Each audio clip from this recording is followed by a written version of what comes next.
இறுதி கட்டமா உக்ரைனை ஒட்டு மொத்தமா முடிக்கிறதுக்கு ரஷ்யா பெரும் படையை இறக்கி இருக்கு. அதைத்தான் இப்ப விரிவா பார்க்க போறோம்.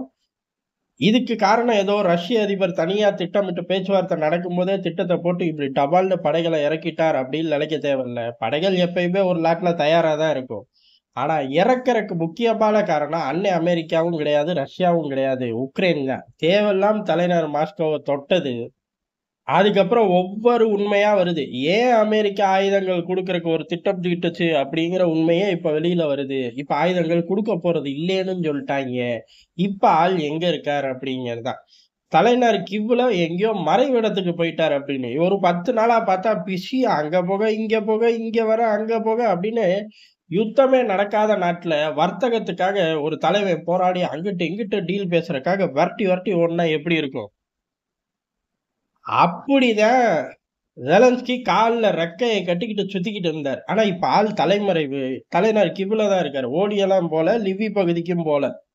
ஆனா தலைநகர் கிவ்ல மறைவிடத்துக்குள்ள போய் ஒளிஞ்சுக்கிட்டார். ஏன் அப்படின்னா ரஷ்யாவோட ஒரு பெரும் தாக்குதலுக்கு பயந்துகிட்டு உள்ள உட்கார்ந்துக்குவோம். எதுக்கு வம்பு அப்படின்னு சொல்லி பயந்துட்டார். அப்ப பெரிய அளவு ஆயுதங்கள்லாம் தர கிழிக்கிறோம் அப்படி இல்லைங்களே அப்படின்னு கேட்டா, ஆயுதங்கள் வந்துகிட்டு இருக்கு. தலைவர் ஸ்டேட்மெண்ட்ட மாத்தவே மாட்டேங்கிறாரு. யாரு? ட்ரம்ப். ஆயுதங்கள் வந்துகிட்டு இருக்கு. ஆனா இந்த பையன் எதுக்கு போய் தொட்டான்? இப்ப தலைநகர் மாஸ்கோவுல தொடவும் சொல்லல. தொடமாட்டேன்னு வேற என்கிட்ட சொல்லிட்டு போலால்லேன்ட்டாரு. இல்லை ஒரு வாரத்துக்கு முன்னால அடிக்க முடியுமா? சத்தியம், சத்தியம், சத்தியம்னு கேட்டுக்கிட்டு இருந்தா லீசாலையா? அப்படின்னு ஊரு, உலகம், உள்ளூர் எவன் கேட்டாலும் சரி பதில் வராது. ரஷ்யாவோட தனியா டீல் பேசியிருப்பாங்க. ஏலே நான் கேட்டது உண்மை. ஆனா அவன் அடிச்சு உன்னை கிழிப்பான்லாம் நான் நம்பல. அவன் எனக்கு தெரியாமயே செஞ்சுட்டாங்கிற மாதிரி என்னத்தையோ ஒரு கதையை போட்டு 2 பேரை விடுதலை பண்ணி ரஷ்யாவை கூல் பண்றதுக்கு வாய்ப்புகள் ஜாஸ்தி. ஆனா உக்ரைன் என்ன செய்யும் அப்படின்னா, உக்ரைன் ஏன் இவ்வளவு தூரம் பயந்துச்சு அப்படின்னா, 1,60,60,000 துருப்புகள 3 திசைகள்ல இருந்து உக்ரைனுக்குள்ள பம்ப் பண்ண ரஷ்ய அதிபர் தயாராயிட்டார் அப்படின்னு சொல்லி இவர்கள் தான் இப்ப கத்துறார்கள். இன்னும் அமெரிக்க ஏஜென்சிகள் அதை உறுதிப்படுத்தல. ரஷ்யாவோட 1 டஜன் டெலகிராம் சேனல்கள் இருக்கு. அவர்களும் பெருசா சொல்லல. ஏய் நாங்க நாள்தோறும் தான்டா படைகளை கரெக்ட் பண்ணி உள்ளுக்குள்ள அனுப்பிச்சுக்கிட்டு இருக்கோம். இந்த பையன் ஏதோ உளறிக்கிட்டு இருக்கியாங்கிற மாதிரி அவர்கள் போயிட்டார்கள். அமெரிக்க ஏஜென்சியை பொறுத்தவரையும் ரஷ்யாவோட நடமாட்டத்தை எல்லாம் அவர்கள் ஸ்மெல் பண்ணல. அன்னை அமெரிக்கா ட்ரம்ப் உண்மையிலே அமெரிக்காவுக்கு நல்லது பண்றாரா? இல்ல நல்லது பண்றேங்கிற பேர்ல அவர் பாட்டு தற்கூலித்தனத்தை பண்றாரான்னு ஸ்மெல் பண்ண ஆரம்பிச்சிட்டாங்க. அதோட ஒரு விளைவாதான் எதுக்கு ஆயுதங்களை எல்லாம் மூவ் பண்ண சொல்லி விரட்டி சொல்றாரு அப்படின்னா, புதிய ஆயுதங்கள் தயாரிச்சு அதாவது யுத்த காலத்துல இந்த ஆயுதங்களோட பர்ஃபார்மன்ஸ் பூரா தெரிஞ்சு போச்சு. ஒண்ணும் சொல்லி வைக்கிற மாரி இல்ல. எதுவும் சாதிச்சு குடுக்காது. நாள பின்ன யுத்தம் வந்தா நம்மள எல்லாம் காப்பாத்தாது ரஷ்ய ஆயுதத்திலிருந்து அப்படின்னு சொல்லி முடிவு பண்ணி எல்லாத்துக்கும் அப்கிரேட் வெர்ஷன நோக்கி போறாய்ங்க. அந்த அப்கிரேட் வெர்ஷன ஐரோப்பா முழுக்க வாங்கிக்க. ஏன்னா இது இப்ப பத்தாது. இத காட்டிலும் சூப்பர் மாடல இறக்கியிருக்கேன். அத வாங்கிக்க அப்படின்னு ஒரே நமுத்த. அப்படி நமுத்தா கையில உள்ளத என்ன பண்ண? கையில உள்ளத உக்ரைனுக்கு குடுத்துடுறா. இவ்வளவுதானே சிம்பிள். ஏற்கனவே ஃபைட்டர் ஜெட்ட எப்படி ரோல் ஓவர் பண்ணோம். அதே மாரி இப்ப ஏர் டிஃபென்ஸ் சிஸ்டத்துல இருந்து அம்புட்டையும் மாத்துறோம். இருக்கிறத வேகமா குடுத்து விடு. அப்படிங்கிற கணக்கு பண்ணி தான் பெரிய அளவு ஆயுதங்கள் தர்றேன் அப்படின்னு சொல்லிக்கிட்டு இருந்திருக்காரு. இப்ப அதுவும் வெளியில வருது. ஆனா ஐரோப்பாக்கு கவலை என்ன அப்படின்னா, அப்கிரேட நோக்கியே இப்பதான் போயிருக்க. இனி அப்கிரேட் பண்ணி அத ரிசல்ட்ட நீ பார்த்து அதுக்கப்புறம் எனக்கு குடுக்கறக்குள்ள நான் பேசின வாய்க்கு என்னைய போட்டு தள்ளிட்டாங்கன்னா அப்படின்னு சொல்லி இவர்கள் தரமாட்டேன்னு அடம்பிடிக்கிற காரணம் இதானாமா. இப்படி இடியாப்ப சிக்கல் இவர்களுக்குள்ள நடந்துகிட்டு இருக்கு. இது எதுவுமே தெரியாம ஏதோ அவனுங்க வெள்ளை மாளிகையில இருந்து ஜி பூம்பா போட்டு உக்ரைன் தலைநகர் கிவ்ல கொண்டு வந்து அடுக்கி வைக்கிற மாதிரி ஜெலன்ஸ்கியா நினைச்சிட்டாரு. எப்படி நினைக்க போச்சு தெரியல. ஒருவேளை அவரு காமெடியனா இருந்து அப்படியே பிரசிடென்ட்டா இருந்து அப்படியே ஒரு உலகத்தையே காப்பாத்துற அளவுக்கு ஒரு ஹீரோ வேஷம் கொஞ்ச நாள் முன்னாடி போட்டு வச்சிருந்தாங்க. அதே மாரி ஆயுதத்துக்கு வேஷம் போட்டு இறக்கிருவாய்ங்கன்னு நம்பி இருக்கலாம் மனுஷன்.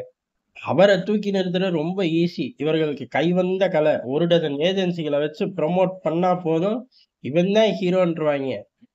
இந்த ஆள விட படு கேவலமான ஆளெல்லாம் தூக்கிட்டு வந்து பிரசிடென்ட்டாவும் இல்ல, பிரைம் மினிஸ்டராவும் இல்ல, இடைக்கால நிர்வாகத்துக்கு ஒரு தலைவன் அப்படின்னு ஆசிய பகுதிகள்ல செட் பண்ணும்போது, ஜெலன்ஸ்கிய கொண்டு வரதெல்லாம் எம்மாத்திரம் ஈஸியா செஞ்சிடலாம். அதுக்குன்னு ஆயுதத்த கொண்டு வர முடியுமா? ஜெலன்ஸ்கிய கொண்டு வரலாம், யூனுஸ கொண்டு வரலாம். வெப்பன் அப்படிங்கிறதெல்லாம் கட்டுப்படி ஆகாது. அது நாள் எடுக்கும். அதுவும் இவனுங்க தூங்கிட்டு இருந்த லட்சணத்துக்கு கொல்ல நாள் எடுக்கும். இப்ப ஐரோப்பா மாட்டிக்கிச்சு, அமெரிக்கா மாட்டிக்கிச்சு, உக்ரைன் கேட்கவே வேணாம். அது கதையே முடிய போகுது. இப்ப 1,60,60,000 வீரர்கள ரஷ்யா இறக்குதா இல்லையா? நமக்கு தெரிஞ்சு இறக்குறக்கு அதிக வாய்ப்பு கிடையாது.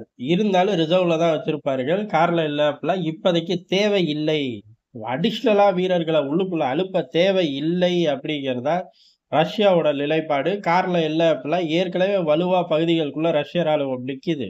எதிர்த்து நிக்க உக்ரைன் ராணுவம் கிடையாது. சொற்பமான வீரர்கள்.